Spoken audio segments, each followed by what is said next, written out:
Hello everyone, welcome back to the channel. तो कैसे आप लोग, उम्मीद करता हूँ सब लोग मस्त होंगे, स्वस्थ होंगे, अच्छे से एग्जाम की तैयारी कर रहे हैं। तो आज हम लोग पढ़ने जा रहे हैं क्वेश्चन नंबर 11, जो कि हम लोग का अरिथमेटिक प्रोग्रेशन का क्वेश्चन है, क्लास 10 का है ना। 5.2 का क्वेश्चन है। और 11 क्या कहता है, देखिए लिखता है क्या, एपी 3, 15, 27, 29 डॉट डॉट डॉट का कौन सा पद उसके 54वें पद से, क्या 54वें पद से 132 अधिक है। 54वें मतलब अंतिम पद है ना। 54वें बोल दिया मतलब क्या है, A54 और वही अंतिम होगा। वे लग जाए या वहां लग जाए वो क्या होता है, जैसे 54वां बोल दे वो भी अंतिम पद, 54वें बोल दे ये भी अंतिम पद, और क्या कह दे अंतिम पद बोल दे तो वो अंतिम पद है ना। तो क्या बोला है, सबसे पहले 3, 15, 27 और 39 दिया हुआ है। तो इसको सबसे पहले हम लोग लिखते हैं हल, है ना। और क्या है, जो जो दिया है उसको लिख लेते हैं, दिया है ना। क्या क्या दिया है, तो क्या दिया है, प्रथम पद मतलब A1 equals to 3, A2 equals to 15, A3 equals to 27 and A4 equals to 39। ये सब दिया हुआ है ना। अब हमें मालूम तो नहीं है कि डी कितने का डिफरेंस है यहाँ पे, तो निकालेंगे सार्व अंतर, चूंकि सार्व अंतर है ना। सार्व अंतर बराबर क्या होता है, डिफरेंस।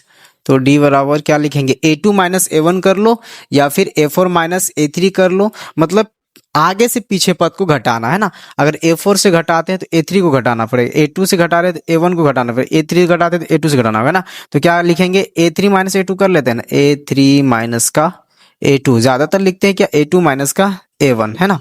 चलिए लिखते हैं क्या, A3 मेरा क्या है 27 है, माइनस का माइनस, और A2 मेरा क्या है 15। तो इसमें इसको घटाएंगे 27 माइनस 15 तो कितना हो जाएगा 12 है ना। डिफरेंस कितने का आएगा, 12 का। आप इसको इसके साथ भी घटाएंगे तो 12 आएगा, इसको इसके साथ भी घटाएंगे तो 12 आएगा, 15 में 3 घटाएंगे तो 12 ही आएगा। सार्व अंतर हमारा ज्ञात हो गया। अब जो बोला है था क्वेश्चन, क्या बोला था, कौन सा पद 54वें पद से 132 अधिक है ना। तो अंतिम पद से क्या है, 132 अधिक है। तो क्या करेंगे, लिखेंगे क्या, अब an इक्वल्स टू क्या बोला था, अंतिम पद जो है वो क्या है 54वें पद है, A54 है, उससे क्या है 132 अधिक है ना। तो an बराबर क्या हो जाएगा, an इक्वल्स टू A54 का फॉर्मूला लगाएंगे, A प्लस 53D प्लस 132 है ना। यहाँ तक ठीक है। अब क्या करते हैं, an का an रहने देते हैं प्लस, क्योंकि ये हमें मालूम नहीं, a तो हमें मालूम है ना, a कितना है 3, A1 बोले चाहे A बोले वही बात है, प्लस 53 का 53 हो जाएगा, और D भी हमें मालूम चल गया है, इंटू में 12 देना है, प्लस 132 है ना। अब क्या कहता है बोर्ड मास, क्या कहता है सबसे पहले मल्टीपल उसके बाद ऐड। बहुत से स्टूडेंट क्या करते हैं, सबसे पहले इसको ऐड कर देते फिर मल्टीपल करते फिर ऐड करते हैं, वैसा नहीं, पहले क्या आता है बोर्ड मास में, मल्टीपल। इस स्थिति में क्या है, मल्टीपल है ना।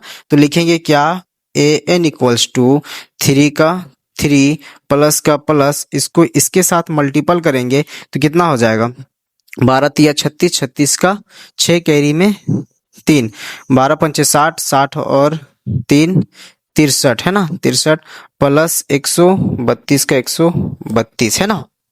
आइए इधर चल लेते हैं, क्या होता है, an का लिखेंगे क्या, an इक्वल्स टू, अब क्या होता है जोड़ घटाव लग रहा है, सभी तो जोड़ हो गया, सभी को जोड़ लो, 3 और 6 9, 9 और 2 11, 11 का 1 कैरी में 1, 3 और 3 6, 6 और 1 7, 6 और 1 7, 771 हो गया। an बराबर क्या आ गया 771। अब हम लोग चलते हैं तथा, अब हम लोग चलते हैं क्या, an के फॉर्मूला में, an equals to a plus n minus 1 और d है ना। अब हमें मालूम चल जाए कौन सा पद है, an तो मालूम है ना, उसको उधर लिखेंगे है ना, या तो लिख देते हैं ना 771 का 771 इक्वल्स टू a हमें मालूम है, a हमें कितना है 3 दिया हुआ है, 3 लिखेंगे, प्लस n मालूम चला नहीं है, यही निकालना है अभी, और d तो हमें मालूम है इंटू 12 है ना। ये कर सकते हैं ना, या फिर डायरेक्ट 12 भी लिख सकते हैं, कोई दिक्कत नहीं, ब्रैकेट के उधर वाला मल्टीपल में ही रहता है। ये संख्या है और ये भी संख्या है, इसको लेकर आएंगे तो पक्षांतर कहलाएगा, और इसको लेकर आएंगे तो ये बट्टे में आ जाएगी, क्योंकि यहाँ मल्टीपल में है तो यहाँ बट्टे में आ जाएगी। इसको लेकर आते हैं ना, 771 का 771 रह देते हैं, ये प्लस है और यहाँ आके माइनस हो जाएगा, -3 इक्वल्स टू ये क्या हो जाएगा, n माइनस का 1 इंटू डी। डी क्या है 12, 12 का 12 रहने देते। इसको घटाते हैं ना, 771 में 3 घटाएंगे तो कितना आ जाएगा 768 है ना, इक्वल्स टू n माइनस का 1, इसको ऐसे ही रहने देते हैं, इंटू 12। आप चाहेंगे तो इसको मल्टीपल करके भी बना सकते हैं, 12n 12 1 जा 12 माइनस का है ना। तो क्या हो जाएगा, ये संख्या है और ये भी संख्या है, इसको क्या करते हैं, यहाँ मल्टीपल में ब्रैकेट में है तो ये क्या है मल्टीपल में है, ये इधर आएगा पक्षांतर होके तो क्या हो जाएगा, ये इंटू में था तो इधर आके भाग में आ जाएगा है ना। तो 768 भागे 12 इक्वल्स टू n माइनस का 1, n माइनस का 1। इसको 12 से काटिए, 12 छक 72, 12 छक 72, 4 निकल गया, 12 चौका 48, कितना हो गया 64। लिखेंगे क्या 64 इक्वल्स टू n माइनस का 1। अब ये क्या हो जाएगा, ये भी संख्या ये भी संख्या है तो ये पक्षांतर हो सकता है ना, 64 का 64 और ये माइनस था, इधर आके क्या हो जाएगा +1 इक्वल्स टू n। तो 64 1 क्या हो जाएगा 65 और ये कहलाएगा n। मतलब ये कौन सा पद होगा 65, यही हमारा क्या कहलाएगा आंसर है ना। तो उम्मीद करता हूं कि ये भी क्वेश्चन आप लोग आसानी से कर लिए होंगे। अगर कुछ सीख रहे होंगे तो चैनल को सब्सक्राइब करके रखें और बेल आइकन को भी प्रेस कर